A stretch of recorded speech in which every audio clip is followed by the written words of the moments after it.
Part 3. You have 1 minute to tell about a topic.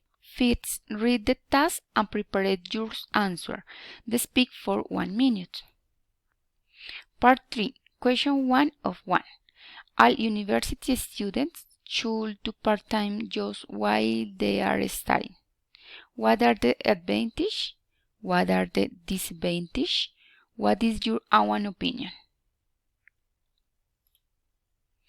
In my opinion, it's possible that the university students do part-time different jobs while they are studying. And if these jobs are related with the English language, it's excellent because it's help to practice the pronunciation, listen, and writing.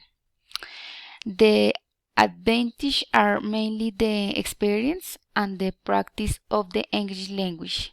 Additional, when we participate in the practice scenarios, we lose the fear to public speaking. The disadvantage of the situation is the time because we don't have enough time for without the activities, the university homework. Thank you.